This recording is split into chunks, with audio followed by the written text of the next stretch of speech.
दोस्तों नमस्कार, मैं कमलेश कुमार, कमलेश 1230 में आपका स्वागत है। जो भी पार्टियां इसमें पराजय का मुंह जिसको देखना पड़ा है, वो अपने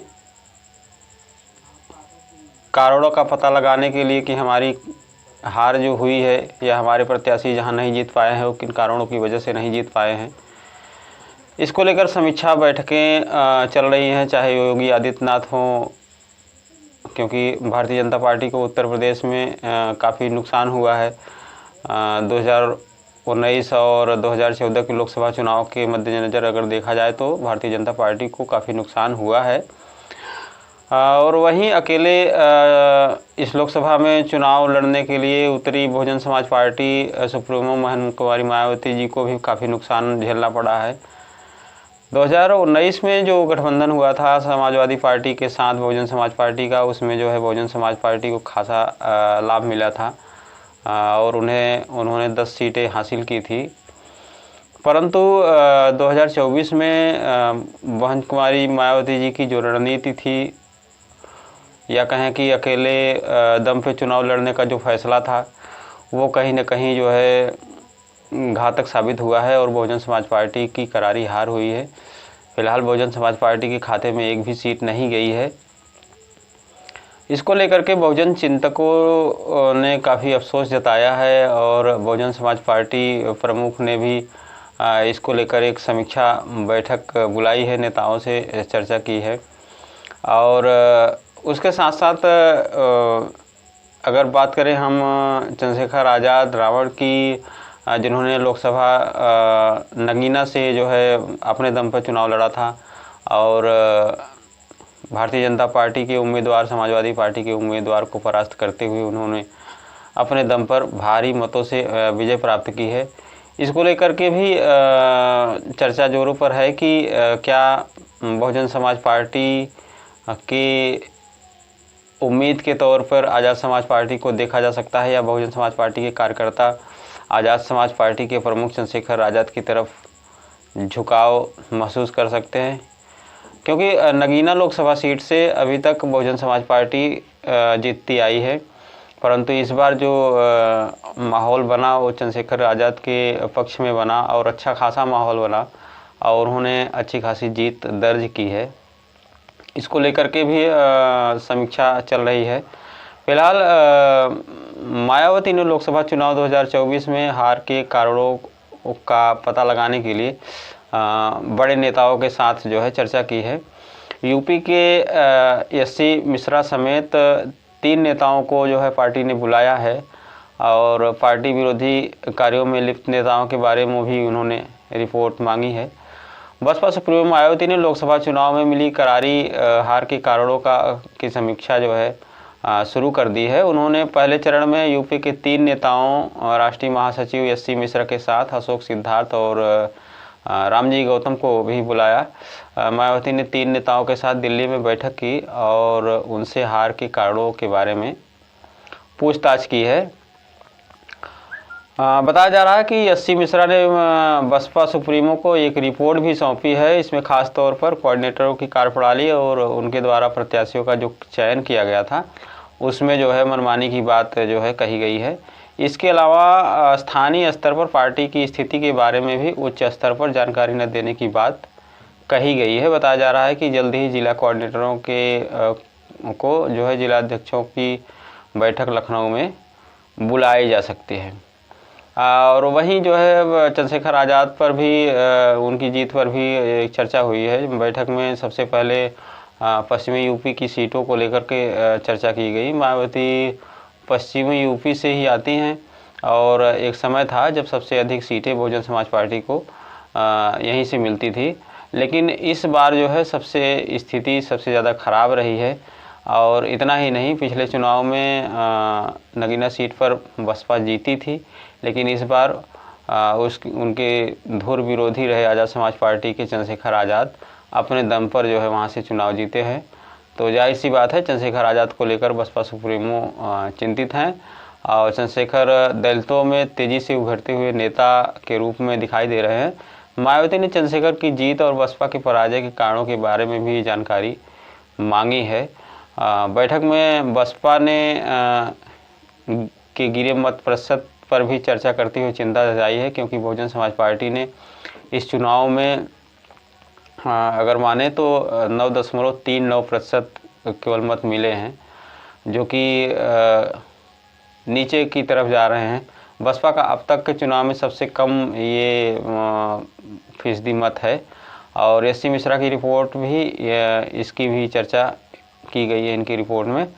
इसका कारण अधिकतर राज्यों में मायावती की रैली न लगाना जो है वो बताया जा रहा है, पाया गया है। इसके लिए भी कोऑर्डिनेटरों और जिलाध्यक्षों को दोषी ठहराया गया है।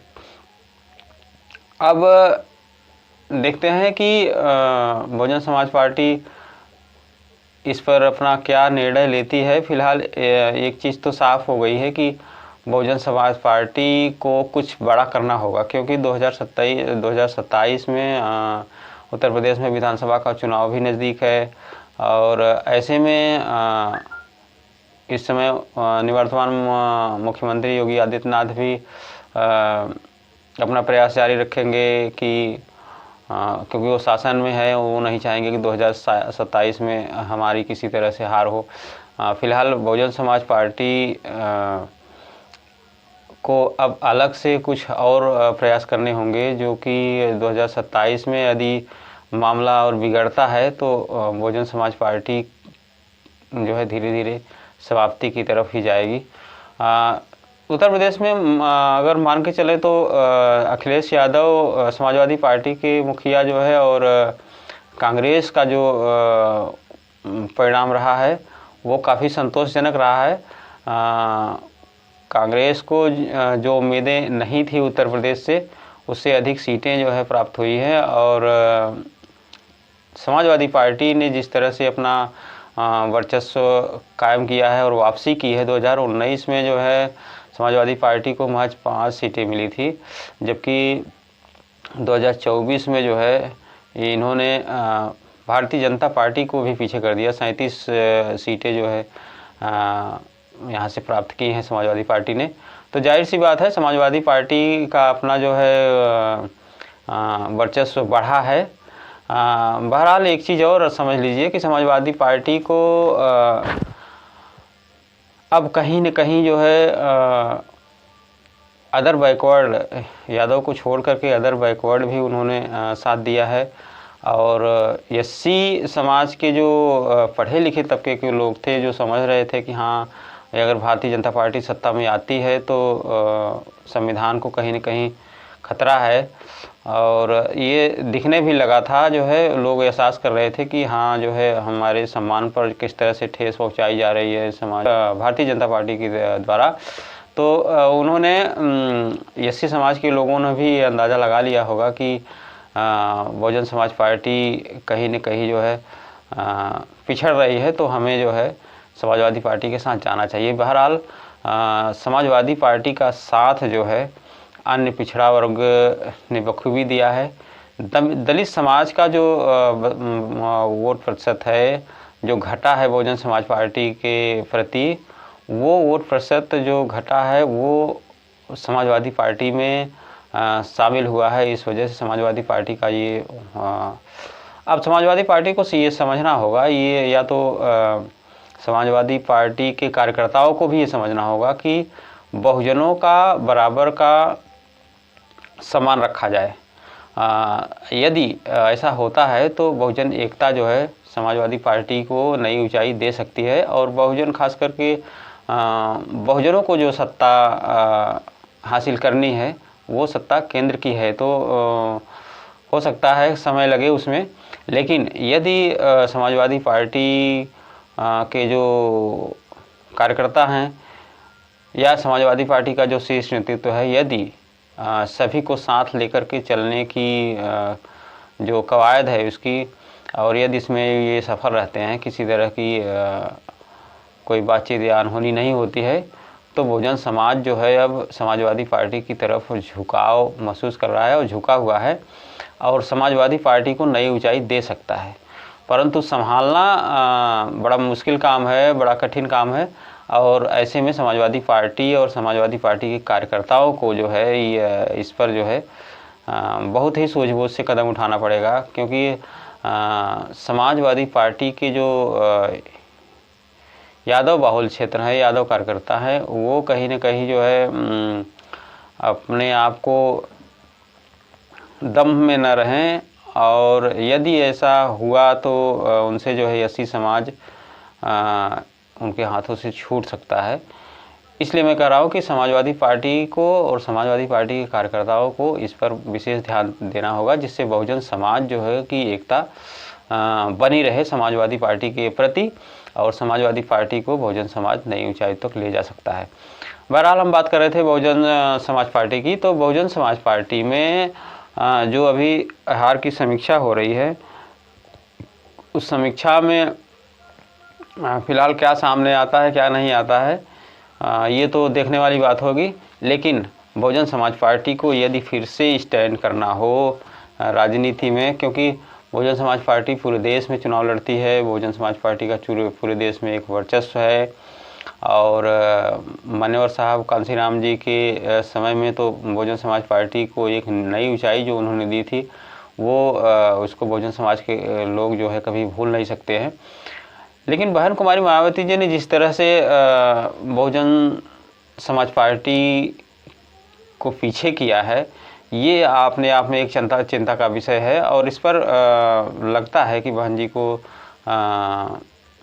चिंतन मनन करना चाहिए कि आगे की रणनीति ऐसी होनी चाहिए कि जिससे बहुजन समाज पार्टी को इसका लाभ मिले, और आने वाले समय में बहुजन समाज पार्टी स्टैंड हो सके। फिलहाल एक चीज़ और है कि अभी भी दलितों के 9.39% का जो वोट मिला है बहुजन समाज पार्टी को, वो सिर्फ और सिर्फ दलितों का वोट हो सकता है, क्योंकि जो दलितों के पुराने जो है वोटर्स हैं, वो बहुजन समाज पार्टी को कभी छोड़ने के लिए तैयार नहीं हो सकते। तो ऐसे में जो है बहुजन समाज पार्टी अभी भी मजबूत स्थिति में है, सीट भले न आई हो, लेकिन ऐसी स्थिति अगर जो है बहन जी इसी स्थिति में रहीं तो बहुजन समाज पार्टी समाप्ति की तरफ जो है बढ़ती हुई दिखाई दे रही है।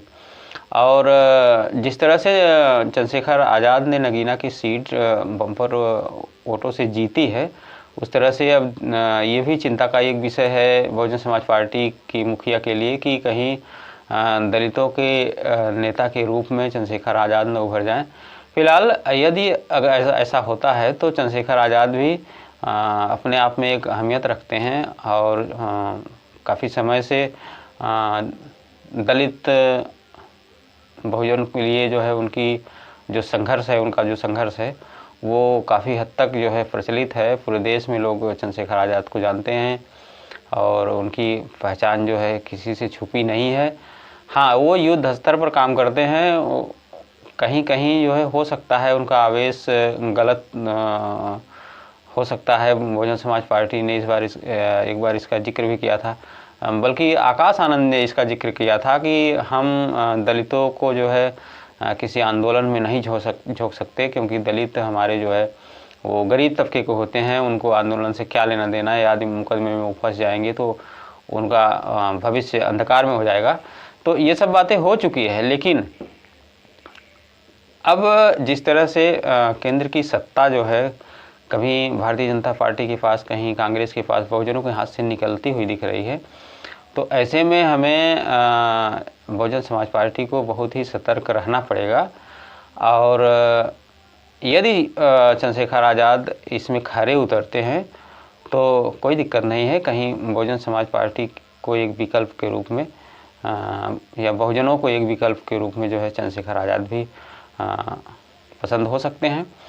हालांकि समाजवादी पार्टी ने उनके साथ जो धोखा किया उस पर भी चंद्रशेखर बात कर चुके हैं कि हमारे साथ जो है अखिलेश यादव या समाजवादी पार्टी मुखिया ने या गठबंधन ने हमारे साथ धोखा किया, हमको नगीना की सीट कही थी और नहीं दिया बाहर वगैरह वगैरह।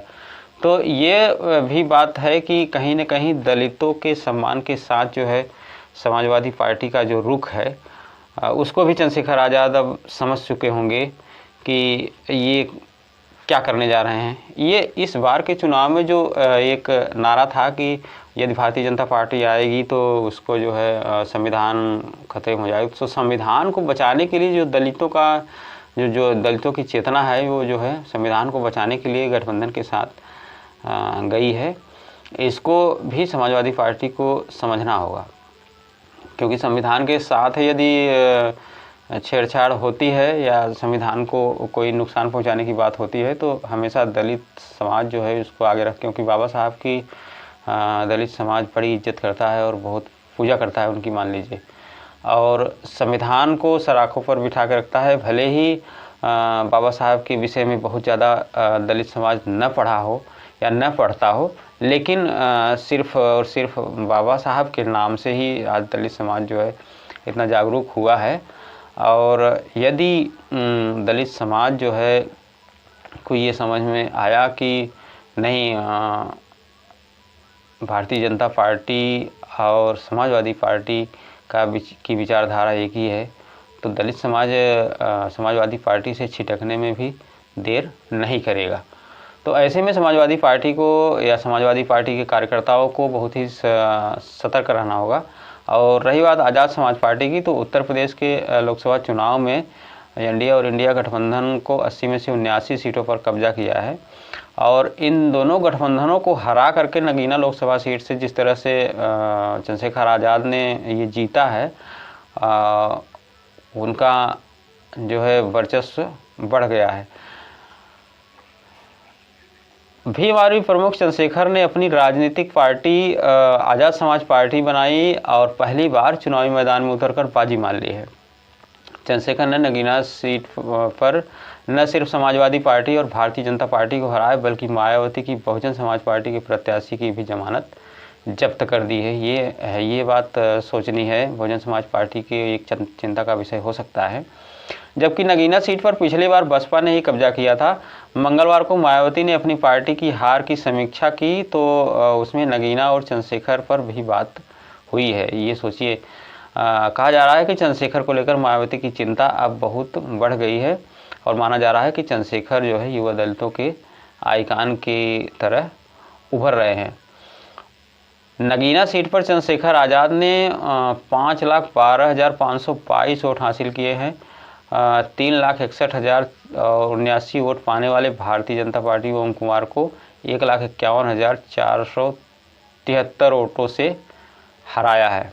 यहाँ सपा प्रत्याशी मनोज कुमार को 1,02,374 वोट हासिल कर सके। सबसे ख़राब हालत तो बसपा की रही। अब ये सोचिए, सबसे ख़राब हालत वहाँ बहुजन समाज पार्टी की रही और बसपा प्रत्याशी सुरेश पाल सिंह जो है केवल 13,272 वोट हासिल कर सके। ये स्थिति चंद्रशेखर आज़ाद ने वहाँ पैदा कर दी। तो बहुजन समाज पार्टी के लिए चंद्रशेखर आज़ाद भी एक चिंता का विषय बने हुए हैं। बसपा ऐसी हालत यूपी में पिछले कुछ 2-3 दशक में किसी विधानसभा सीट पर भी शायद नहीं हुई थी। चंद्रशेखर आज़ाद का अपने दम पर चुनाव जीतना यूपी में दलित राजनीति की नई शुरुआत जो है के रूप में देखा जा रहा है। और बसपा अभी तक दलित समाज के वोट बैंक का अधिकार जताती रही है, लेकिन चंद्रशेखर की जीत ने यूपी में इस वोट बैंक को लेकर नई बहस छेड़ दी है। यानी अब एक नई बहस चालू होगी कि क्या बसपा ही दलितों का वोट बैंक जो है, बसपा का वोट बैंक जो है वो सिर्फ दलित हैं। नहीं, अब ये बात चंद्रशेखर आज़ाद के जीतने के बाद ये संशय में होगा कि दलितों का जो है अब वोट चंद्रशेखर भी ले जा सकते हैं। उनके दलितों के बीच में नए हीरो के रूप में वो उभर रहे हैं। यूपी में दलित राजनीति में धुरी बसपा के आसपास ही मानी जाती रही है। कांसीराम के बाद मायावती ने पार्टी की कमान संभाली। वह लोकसभा चुनाव का पहला चुनाव पश्चिमी यूपी के बिजनौर सीट से 1989 में जीती थी। हाँ, सहारनपुर की एक सीट ने 1996 में मायावती को मुख्यमंत्री की कुर्सी तक पहुंचाया था। इसके बाद धीरे धीरे मायावती की राजनीति का ग्राफ पश्चिमी यूपी में बढ़ता गया। वह 4 बार प्रदेश की मुख्यमंत्री भी रही है। साल 2017 में विधानसभा चुनावों में बसपा ने मात्र 19 सीटें हासिल की थी और पश्चिमी उत्तर प्रदेश में बसपा का प्रदर्शन 2007 के मुकाबले काफ़ी खराब रहा था। उसके बाद पश्चिमी यूपी में चंद्रशेखर आज़ाद का उदय हुआ। अब सपा की लहर और भाजपा के दबदबे के बाद भी चंद्रशेखर ने ये जीत हासिल कर ली है।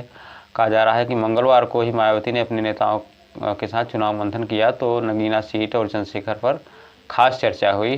पिछली बार नगीना सीट बसपा ने ही जीती थी। मायावती ने चंद्रशेखर की जीत और बसपा की पराजय के कारणों के बारे में जानकारी भी मांगी है। तो ये बात थी। बहुजन समाज पार्टी अब अपने हार की समीक्षा बड़े नेताओं के साथ कर रही हैं। फिलहाल बहुजन समाज पार्टी का एक जो बयान आया था, एक ट्वीट आया था मुसलमानों को लेकर के, वो भी लोग अफसोस जता रहे हैं कि ऐसा बयान बहन जी कैसे दे सकती हैं, क्योंकि कोई भी वोट बैंक हो वो आपका निजी वोट बैंक नहीं हो सकता। वो देखता है कि हमारी नेता का जो रुख है वो क्या है, हमारी नेता किधर जा सकती हैं या हमारी नेता हमारे लिए क्या कर सकती हैं।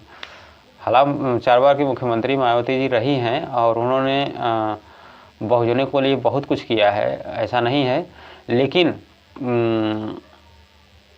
जैसे जैसे जो है इनकी स्थिति ख़राब होती गई है वैसे वैसे दलितों को भी सोचना पड़ रहा है कि हम किधर जाएं या हमारा जो है हमारी सुरक्षा कहाँ है, हमारे जीवन का आधार कहाँ है, हमारे लिए नौकरी कहाँ है, हमारे लिए रिजर्वेशन का स्थिति क्या है, कहाँ है। तो ये सब दलित भी देख रहा है, मुसलमान भी देख रहा है कि यदि हम बसपा के साथ जाते हैं तो बसपा का स्टैंड क्या होगा, अथवा जो है बसपा कहाँ तक जीत हासिल कर सकती है। तो ये सब देखते हुए मुसलमानों ने इस बार जो है गठबंधन की तरफ रुख किया और उसको लेकर जो बहन जी की टिप्पणी है वो नहीं समझ में आ रही किसी को कि ऐसा कैसे हो गया। बहरहाल समीक्षा होती रहेगी और होती रही है हमेशा, लेकिन समीक्षा से इतर बहुजन समाज पार्टी को एक मजबूत प्रदर्शन 2027 में दिखाने के लिए एक मजबूत रणनीति बनानी पड़ेगी। और कहीं न कहीं जो बीच चुनाव में आकाश आनंद को भी बहुजन समाज पार्टी सुप्रीमो मायावती ने किनारे किया, वो भी दलितों को बहुत ज़्यादा तकलीफ़ दिया। और अब कहीं न कहीं ऐसे युवाओं को जो है जिम्मेदारी बहन जी को देनी ही पड़ेगी। और यदि बहन जी को ऐसी जिम्मेदारी बहन जी नहीं देती हैं युवाओं को, तो फिर बहुजन समाज पार्टी का हाल जो है वो ठीक नहीं रहेगा। फिलहाल इस पर आपकी क्या राय है हमें कमेंट करके ज़रूर बताइए। इस वीडियो में अब इतने ही बात करेंगे और हमारे चैनल को सब्सक्राइब नहीं किया सब्सक्राइब करके ज़रूर बेल आइकन ज़रूर दबाएं। तब तक के लिए नमस्कार।